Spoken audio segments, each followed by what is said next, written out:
जय श्री राधे, जय श्री राधे, जय श्री राधे। ओम श्री गणेशाय नमः। ओम श्री परमात्मने नमः। ओम नमो भगवते वासुदेवाय नमः। गुरुर्ब्रह्मा गुरुर्विष्णु गुरुर्देवो महेश्वरा। गुरुर्साक्षात् परब्रह्मा तस्मै श्री गुरुवे नमः। अखण्डमण्डलाकारं व्याप्तं येन चराचरं तत्पदं दर्शितं येन तस्मै श्री गुरुवे नमः। प्रेम से बोले लक्ष्मी नारायण भगवान की जय हो। आज मैं पुनः उपस्थित हूँ लेकर के चतुर्थ दिवस की कथा। चतुर्थ दिवस का यानी कि चौथा अध्याय जो है उस दिन की कथा। चतुर्थ अध्याय में हमारी असत्य भाषण तथा भगवान के प्रसाद की अवहेलना का परिणाम क्या है उसकी कथा आती है। तो आज मैं आप लोगों को इस चतुर्थ दिवस की कथा सुनाने जा रहा हूँ। बड़े ही भक्ति भाव से सुने और समझें। उस सर्वप्रथम आइए श्री हरि विष्णु का ध्यान करते हैं, उसके पूर्व कथा की ओर चलते हैं। शांताकारं भुजगशयनं पद्मनाभं सुरेशं विश्वाधारं गगनसदृशं मेघवर्णं शुभांगं लक्ष्मीकान्तं कमलनयनं योगभिर्ध्यानगम्यं वन्दे विष्णु भवभयहरणं सर्वलोकैकनाथं। बोले सत्यनारायण भगवान की जय हो। श्री सूत जी महाराज बोले, यात्राम तु कृतवान साधुर्मंगलायन पूर्विकाम ब्राह्मणेभ्यो धनम दत्वा तदा तो नगरम ययौ।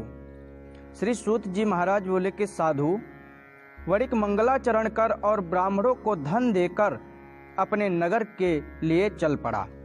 साधु के कुछ दूर जाने पर भगवान सत्यनारायण की उसकी सत्यता की परीक्षा के विषय में जिज्ञासा हुई। साधु तुम्हारी नाव में क्या है? तब धन के मद में चूर दोनों महाजनों ने अवहेलना पूर्वक हंसते हुए कहा, क्यों पूछ रहे हो?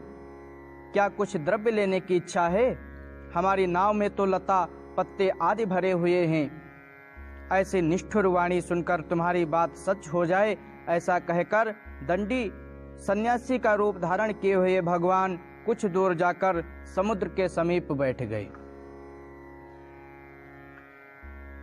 दंडी के चले जाने पर नित्य क्रिया करने के पश्चात उतराए हुए जल में ऊपर की ओर उठी हुई नौका को देखकर साधु वणिक अत्यंत आश्चर्य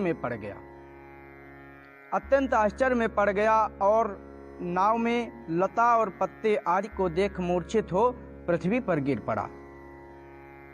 सचेत होने पर वणिक पुत्र चिंतित हो गया। तब उसके दामाद ने इस प्रकार कहा, आप शोक क्यों करते हैं? दंडी ने श्राप दे दिया है। इस स्थिति में वे ही चाहें तो सब कुछ कर सकती हैं, इसमें कोई संशय नहीं है। अतः उन्हीं की शरण में हम चलें, वहीं मन की इच्छा पूर्ण होगी। दामाद जामाता की बात सुनकर वह साधु वणिक उनके पास गया और वहां दंडी को देखकर उसने भक्ति पूर्वक उन्हें प्रणाम किया तथा आदर पूर्वक कहने लगा, आपके सम्मुख मैंने जो कुछ कहा है असत्य भाषण रूप अपराध किया है। आप मेरे उस अपराध को क्षमा करें। ऐसा कहकर बारंबार प्रणाम करके वह महान शोक से आकुल हो गया। दंडी ने उसे रोता हुआ देखकर कहा कि हे मूर्ख, रो मत, मेरी बात सुनो। मेरी पूजा से उदासीन होने के कारण तथा मेरी आज्ञा से ही तुमने बारंबार दुख प्राप्त किया है। भगवान की ऐसी वाणी सुनकर वह उनकी स्तुति करने लगा। साधु ने कहा, हे प्रभु, यह आश्चर्य की बात है कि आपकी माया से मोहित होने के कारण ब्रह्मा आदि देवता भी आपके गुणों और रूप को यथा रूप से नहीं जान पाते, फिर मैं मूर्ख आपकी माया से मोहित होने के कारण कैसे जान सकता हूँ? आप प्रसन्न हो, मैं अपने धन संपत्ति के अनुसार आपकी पूजा करूँगा। मैं आपकी शरण में आया हूँ। मेरा जो नौका में स्थित पुराना धन था उसकी तथा मेरी रक्षा करें। उस वणिक की भक्ति युक्त वाणी सुनकर भगवान जनार्दन संतुष्ट हो गए। भगवान हरि उसे अभीष्ट वर प्रदान करके वहीं अंतर्ध्यान हो गए। उसके बाद वह साधु अपनी नौका में चढ़ा और उसे धन धान्य से परिपूर्ण देखकर भगवान सत्यदेव की कृपा से हमारा मनोरथ सफल हो गया। ऐसा कहकर स्वजनों के साथ उसने भगवान की विधिवत पूजा की। भगवान श्री सत्यनारायण की कृपा से वह आनंद से परिपूर्ण हो गया और नाव को प्रयत्न पूर्वक संभालकर उसने अपने देश के लिए प्रस्थान किया। साधु वणिक ने अपने दामाद से कहा, वह देखो मेरी रत्नपुरी नगरी दिखाई दे रही है। इसके बाद उसने अपने धन के रक्षक दूत को अपने आगमन का समाचार देने के लिए अपनी नगरी में भेजा। तत्पश्चात उस दूत ने नगर में जाकर साधु की भार्या को देखकर हाथ जोड़कर प्रणाम किया तथा उसके लिए अभीष्ट बात कही कि सेठ जी अपने दामाद तथा बंधु वर्गों के साथ बहुत सारे धन धान्य से संपन्न होकर नगर के निकट पधार गए हैं। दूत के मुख से यह बात सुनकर वह महान आनंद से विह्वल हो गई और उस साध्वी ने माता का ऐसा वचन सुनकर व्रत को समाप्त करके प्रसाद का परित्याग कर वह कलावती भी अपने पति का दर्शन करने के लिए चल पड़ी। इससे भगवान सत्यनारायण रुष्ट हो गए और उन्होंने उसके पति को तथा नौका को धन के साथ हरण करके जल में डुबो दिया। इसके बाद ततः कलावती कन्या न विलोक निजम पतिम। इसके बाद कलावती कन्या अपने पति को न देखकर महान शोक से रुदन करती हुई पृथ्वी पर गिर पड़ी। नाव का अदर्शन तथा कन्या को अत्यंत दुखी देखकर भयभीत मन से साधु वणिक ने सोचा, यह क्या आश्चर्य हो गया है। नाव का संचालन करने वाले भी सभी चिंतित हो गए और वह लीलावती भी कन्या को देखकर विह्वल हो गई और अत्यंत दुख से विलाप करती हुई अपने पति से इस प्रकार बोली, अभी अभी नौका के साथ वह दामाद कैसे अलक्षित हो गया। न जाने किस देवता की उपेक्षा से वह नौका हरण कर ली गई, अथवा श्री सत्यनारायण का महात्म कौन जान सकता है। ऐसा कहकर वह स्वजनों के साथ विलाप करने लगी और कलावती कन्या को गोद में लेकर रोने लगी। तथा कलावती कन्या नष्टे स्वामिनी दुखिता।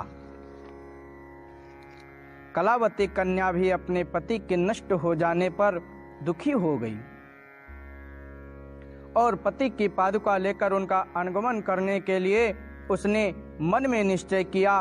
कन्या के इस प्रकार के आचरण को देखकर भार्या सहित वह धर्मज्ञ साधु वणिक अत्यंत शोक संतप्त हो गया और सोचने लगा, या तो भगवान सत्यनारायण ने यह दामाद के साथ धन धान्य से भरी इस नौका का अपहरण किया है, अथवा हम सभी भगवान सत्यदेव की माया से मोहित हो गए हैं। अपनी धन शक्ति के अनुसार मैं भगवान सत्यनारायण की पूजा करूंगा। सभी को बुलाकर इस प्रकार कहकर उसने अपने मन की इच्छा प्रकट की और बारंबार भगवान सत्यदेव को दंडवत प्रणाम किया।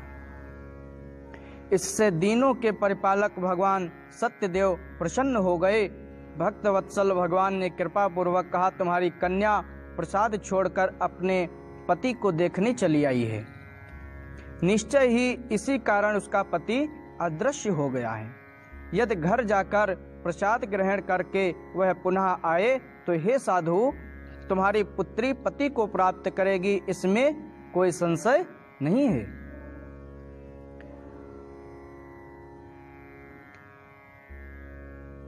कन्यका तादृशं वाक्यम श्रुत्वा गगन मंडलात्। कन्या कलावती भी आकाश मंडल से ऐसी वाणी सुनकर शीघ्र ही घर गई और उसने प्रसाद ग्रहण किया। पुनः आकर स्वजनों तथा अपने पति को देखा। तब कलावती कन्या ने अपने पिता से कहा, अब तो घर चलें, विलंब क्यों कर रहे हैं।